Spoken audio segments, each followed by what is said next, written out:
कैसे हैं दोस्तों? अगर आप ये फिल्म देखेंगे तो आपको अपनी गर्लफ्रेंड याद आ जाएगी। फिल्म के अंदर तमाम रोमांटिक और दिलचस्प कहानियां छुपी हुई है। ये कहानी है एक ऐसे कपल की जिनके प्यार के रिश्ते में शक की दीवार खड़ी हो जाती है और आजादी की हदें इतनी पार हो जाती है कि वह दोनों को ऐसे रास्ते पर ले आती है जहां से लौटना नामुमकिन हो जाता है। एक तरफ है रोजी, जिसने अपनी आजादी का गलत फायदा उठाकर अपने रिश्ते की बुनियाद हिला दी, और दूसरी तरफ है जैक, जो अपने परिवार को टूटने से बचाने के लिए हर मुमकिन कोशिश करता है, लेकिन इसी कोशिश में वो खुद एक ऐसे दलदल में फंस जाता है जहां से निकल पाना बहुत ही मुश्किल हो जाता है। तो चलिए इस रोमांचक और सस्पेंस से भरी कहानी के हर राज से पर्दा उठाते हैं।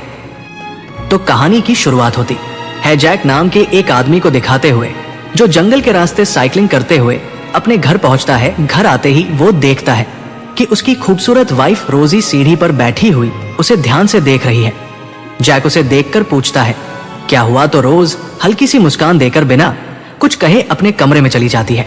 इसके बाद जैक और रोज उनकी बेटी ट्रिक्सी को बेबी सिटर के पास छोड़कर वो दोनों एक पार्टी में जाने की तैयारी कर रहे होते हैं। रोजी पार्टी के लिए रेडी होने लगती है तो जैक अपनी वाइफ को बड़े प्यार से जूते पहनाने लगता है। इस पल को देखकर ऐसा लग रहा था कि दोनों के बीच बहुत ही गहरा प्यार है, लेकिन हकीकत असल में कुछ और ही है, जो बहुत ही जल्द हमारे सामने आने वाली है।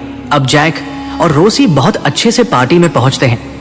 पार्टी में उनके कई सारे दोस्त भी मौजूद होते हैं। सब कुछ अच्छा चल रहा होता है कि तभी जॉन नाम का एक लड़का पार्टी में आता है। तो रोजी उसे देखते ही खुश होकर हाय कहती है और तुरंत उसके पास चली जाती है। जैक ये सब चुपचाप देख रहा होता है। फिर रोजी जॉन को लेकर पार्टी से बाहर जाती है और दोनों अकेले में एक जगह जाकर एक दूसरे को किस करने लगते हैं। जैक बाहर का ये नजारा खिड़की से देख रहा होता है, लेकिन वो कुछ ना कहकर वहां से हट जाता है। असल में वो अपनी बीवी के अफेयर्स के बारे में सब कुछ जानता है। अब जैक और रोज के इस टॉक्सिक रिलेशनशिप के बारे में उनके दोस्तों को भी पता था। वहां जैक की एक दोस्त मेरी उससे इस टॉपिक पर बात करते हुए कहती है तुम्हें सब कुछ पता है, फिर भी क्यों इस रिश्ते को निभा रहे हो? तो जैक जवाब देता है कि रोजी अपनी जिंदगी में जो करना चाहती है वो करे, मुझे उससे कोई ऐतराज नहीं है। मैं चाहूं तो ये रिश्ता तोड़ सकता हूं और ये उसे भी पता है, लेकिन मैं उससे बहुत प्यार करता हूं और अपने परिवार को टूटने नहीं देना चाहता। पर मुझे यकीन है कि एक दिन रोजी को मेरा प्यार जरूर समझ आएगा। इसके बाद जैक बारटेंडर से ड्रिंक लेकर एक कमरे में जाता है जहां जॉन भी पीछे पीछे आ जाता है और बेशर्म की तरह जैक से कहता है मैं तुम्हारे मेहमान नवाजी के लिए शुक्रिया कहना चाहता हूं। तुम्हारी मेहमान नवाजी वाकई कमाल की है। मैंने देखा है कि ज्यादातर हस्बैंड अपनी वाइफ को किसी और के साथ देखकर जेलस होते हैं, लेकिन तुम तो बड़े महान हो। जैक इस पर शांत रहते हुए कहता है क्या तूने मार्टिन के बारे में सुना है? वो जो कुछ समय पहले अचानक गायब हो गया था। वो भी रोज का बहुत अच्छा दोस्त था, जो बिल्कुल तुम्हारी तरह रोजी के पीछे पड़ा रहता था, लेकिन एक दिन गुस्से में आकर मैंने उसका मर्डर कर दिया और आज तक किसी को उसकी लाश भी नहीं मिली। ये सुनते ही जॉन घबरा जाता है, लेकिन वो खुद को संभालते हुए कहता है तुम जरूर मजाक कर रहे हो। तो जैक जवाब देता है कि ये तो तुम पर डिपेंड करता है कि इस जानकारी को तुम कैसे लेते हो। ये सुनकर जॉन का रंग एकदम उड़ जाता है और वह तुरंत पार्टी छोड़कर जाने लगता है। रोज ये देखकर उसे रोकने की कोशिश करती है, पर जॉन किसी बहाने से वहां से चला जाता है। अब पार्टी खत्म होने के बाद जैक और रोजी भी घर लौटते हैं। रास्ते में रोजी पूछती है तुमने जॉन से ऐसा क्या कहा कि वो अचानक चला गया? तो जैक झूठ बोलता है कि मैंने तो उसे कुछ ऐसा नहीं कहा जिससे वो बीच पार्टी से चला जाए। फिर अगले दिन का सीन दिखाया जाता है कि जैक अपनी बेटी को स्कूल छोड़ने जाता है और फिर वहां से निकलते समय रास्ते में उसकी एक दोस्त मिलती है, जो उससे मजाक करते हुए पूछती है क्या अब तुम मर्डर भी करने लगे हो? हमारे सभी दोस्त यही बातें कर रहे हैं। जैक हंसते हुए जवाब देता है शायद जॉन ने ये सब फैला दिया है, मैंने तो बस उसके साथ मजाक किया था। लेकिन बेचारा सच में डर गया। फिर थोड़ी बाद जैक के दो और दोस्त उससे यही सवाल पूछते हैं, तो जैक सबको यही जवाब देता है कि ये सब एक मजाक था। लेकिन इधर जब रोजी को ये पता चलता है कि जैक ने मार्टिन का नाम लेकर जॉन को डराने की कोशिश की, तो वो बहुत गुस्सा हो जाती है और उससे झगड़ते हुए कहती है तुम्हें ऐसा नहीं करना चाहिए था, पहले मार्टिन को तुमने दूर कर दिया और अब जॉन को भी। पर जैक सफाई देता है कि मैंने तो बस मजाक किया था। लेकिन रोजी इसे मानने को तैयार नहीं होती और कहती है आज रात में जॉन को डिनर पर बुला रही हूँ, तुम्हें उससे माफी मांगनी होगी। फिर आगे देखते हैं कि जॉन डिनर के लिए उनके घर आता है और सभी डिनर करने लगते हैं। अब ये सब देखकर शायद आपको काफी ऑकवर्ड लग रहा होगा कि इतना अच्छा और केयरिंग हस्बैंड अपनी वाइफ के एक्स्ट्रा मैरिटल अफेयर के बारे में जानने के बाद भी ये सब कुछ कैसे हैंडल कर पा रहा है। तो आपको शायद पता होगा कि वेस्टर्न कल्चर में ये सब चीजें उतना ऑकवर्ड नहीं होता जितना कि हमारी इंडियन कल्चर के लोग सोचते हैं। अब डिनर खत्म होने पर रोज अपनी बेटी ट्रिक्सी से कहती है, आज तुम्हारे डैड तुम्हें कहानी सुनाते हुए सुनाएंगे रोज। असल में ऐसा इसलिए कहती है ताकि वो जॉन के साथ कुछ वक्त अकेले बिताना चाहती है। जैक भी ये सब समझ रहा था पर कुछ नहीं कहता। वो ट्रिक्सी को कहानी सुनाते हुए जल्दी सुला देता है और फिर नीचे आता है। नीचे आकर वो मिरर में सब कुछ देखता है कि वो दोनों किस तरह के वक्त बिता रहे हैं। उसे जलन होने लगती है तो गुस्से में वो किचन में जाकर एक प्लेट तोड़ देता है, जिसके आवाज से रोजी किचन में आती है और जॉन के लिए एक और ड्रिंक ले जाने को कहकर वो दूसरे कमरे में चली जाती है। तो जैक जॉन के लिए ड्रिंक लेकर जाता है, लेकिन जॉन को अभी भी उस मर्डर वाली बात पर डाउट था।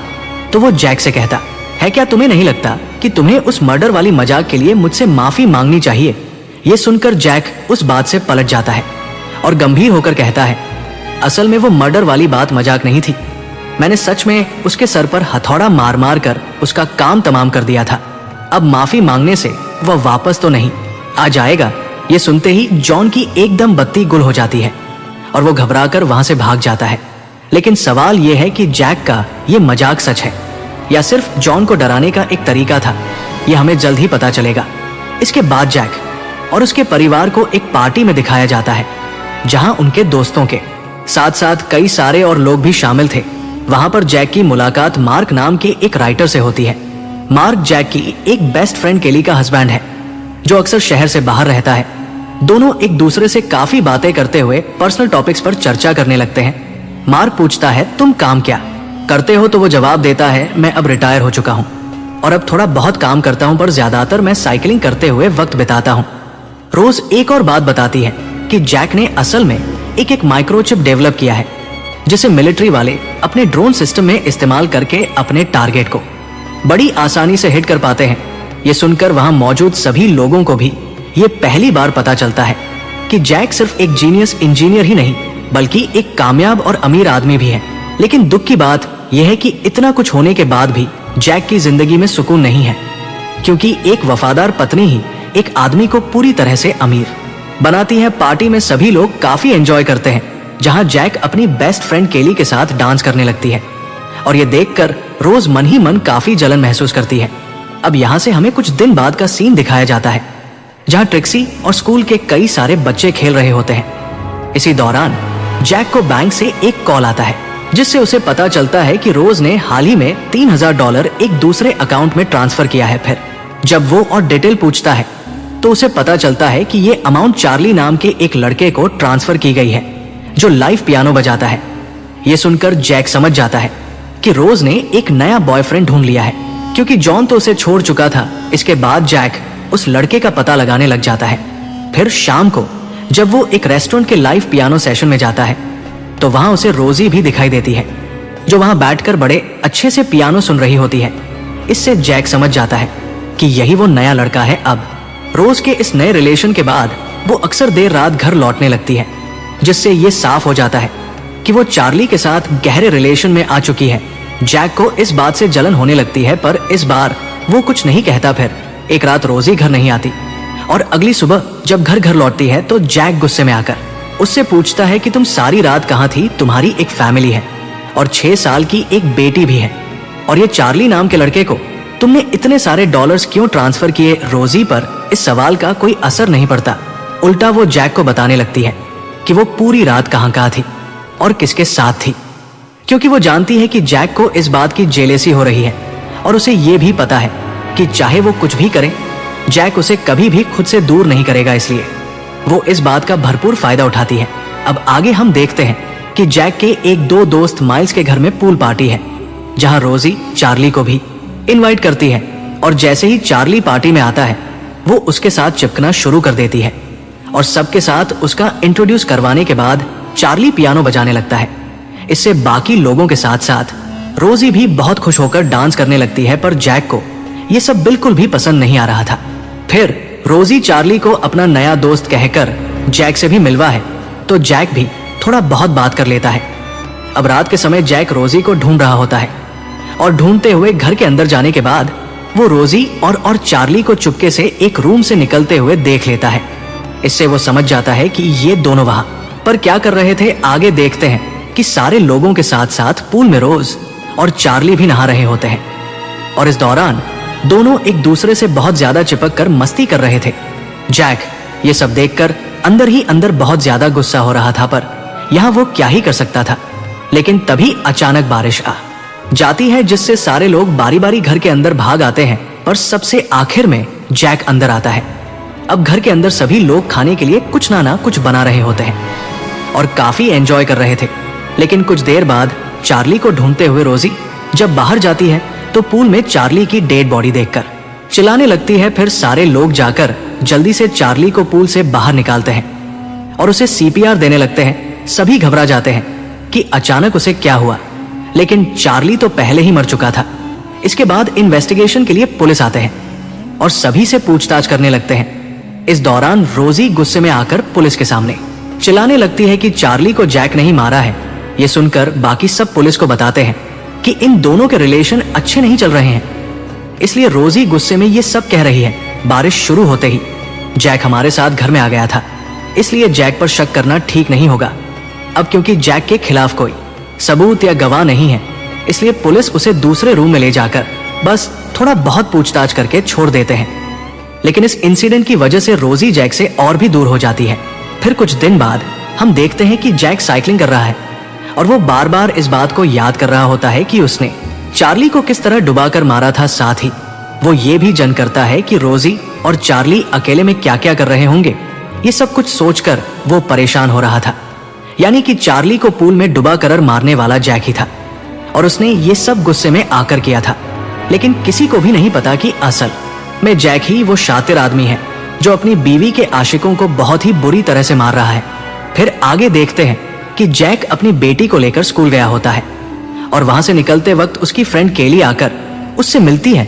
वो कहती है कि तुम्हें यह बताना ठीक होगा कि नहीं, पर रोजी उस दिन हमारे घर आई थी और उसने मेरे हस्बैंड मार्क के साथ मिलकर तुम्हारे पीछे एक पर्सनल डिटेक्टिव लगा दिया है, क्योंकि चार्ली के मरने के बाद वो तुम पर शक कर रही है। फिर आगे हम देखते हैं कि रात के डिनर में जैक मार्क और केली को इनवाइट करता है और फिर मार्क को दूसरे कमरे में ले जाता है जहां वो स्नेल रखा करता था। वहां उसे बताता है कि मेरी वाइफ की बातों में आकर मेरे पीछे डिटेक्टिव लगाना बंद करो। तुम भी तो उस रात वहां मौजूद थे, तो तुम्हें क्या लगता है, क्या मैंने चार्ली को मारा होगा? मार्क कोई जवाब नहीं देता, मगर वो जैक को इतनी आसानी से छोड़ने वाला नहीं है। जैसा कि हमें पता है कि मार्क एक राइटर है और वो इसमें इतना ज्यादा इंटरेस्टेड इसलिए है क्योंकि वो असल में जैक की पर्सनल लाइफ के ऊपर एक जबरदस्त क्राइम स्टोरी लिखना चाहता है जो उसे नाम और शोहरत दिला सके। मगर उसका ये इंटरेस्ट उसे किस हद तक ले जाएगा, ये हमें बहुत ही जल्द पता लग जाएगा। अब स्टोरी थोड़ी आगे बढ़ती है और एक दिन जैक को पता चलता है कि रोज ने फिर से एक नया बॉयफ्रेंड बना लिया है जो उसी के कॉलेज का एक फ्रेंड है। जैक उन्हें एक साथ घूमते हुए देखता है और रोज के इस नए बॉयफ्रेंड का नाम टोनी है। फिर एक दिन टोनी रोजी से मिलने घर भी आ जाता है। जैक भी घर पर होता है और वो ये देखकर सब समझ रहा होता है। फिर वो सब एक साथ डिनर करते हैं, जिसके बाद टोनी मौका मिलते ही रोजी के साथ उसके कमरे में जाता है और वहां उसके साथ रोमांटिक होने लगता है। जैक भी ये सब चुपके से देख रहा होता है और इस बार रोजी भी उसे देख लेती है, जिससे वो एक ऑकवर्ड सिचुएशन में आ जाती है। फिर अगले दिन जैक एक कार से टोनी का पीछा करता है और मौका देखकर उसके सामने गाड़ी ले जाता है और थोड़ी कैजुअल होकर कहता है कि अरे तुम तो यहाँ हो रोज, कितनी देर से तुम्हें कांटेक्ट करने की कोशिश कर रही है, शायद तुमसे कुछ काम है, चलो मेरे साथ, मैं तुम्हें छोड़ देता हूँ। अब रोज से मिलने के लिए टोनी जैक की गाड़ी में बैठकर निकल पड़ता है, लेकिन जैक कार ड्राइव करते हुए टोनी को बहुत दूर जंगल के बीचों बीच एक जगह ले जाता है जहां कोई भी नहीं था। फिर गाड़ी से उतरने पर टोनी पूछता है कि यहाँ पर हम क्या करने आए हैं। इतने में जैक एक पत्थर लेकर टोनी के सर पर मार देता है। टोनी कुछ समझ पाता इससे पहले वो एक और बड़ा पत्थर उठाकर उसे फिर से मार देता है, जिससे अनकंट्रोल होकर टोनी नीचे खाई में गिर जाता है और वहीं पर तुरंत उसकी मौत हो जाती है। इसके बाद जैक नीचे जाकर टोनी को चेक करता है कि वो मरा है या नहीं, फिर उसकी डेड बॉडी से पत्थर बांधने लगता है। और इस दौरान उसे टोनी की एक वॉलेट भी मिलती है जिसे वो अपने पास रख लेता है। फिर उसे नदी में ले जाकर डुबा देता है ताकि उसकी बॉडी किसी को ना मिले। अब अगले दिन हम देखते हैं कि रोज और ट्रिक्सी पिकनिक पर जाने के लिए तैयार हो रहे थे। तभी जैक घर पर आता है तो रोजी पूछती है, क्या तुम भी हमारे साथ चलना चाहोगे? जिस पर वो चलने के लिए तैयार हो जाता है और पूछता है कहाँ जाने का प्लान है। तो ट्रिक्सी कहती है कि हम पास के ही फॉरेस्ट साइड में जा रहे हैं। अब अगले सीन में हम उन्हें उस जगह पर देखते हैं जहां जैक मन ही मंडर रहा था, क्योंकि ये असल में वही जगह है जहां पास की नदी में उसने टोनी को दफन किया था। वहां एक जगह पर दोनों बातें कर रहे थे और रोजी भी काफी खुश नजर आ रही थी। वहीं ट्रिक्सी अपने डॉग के साथ चारों तरफ घूमकर जंगल देख रही थी।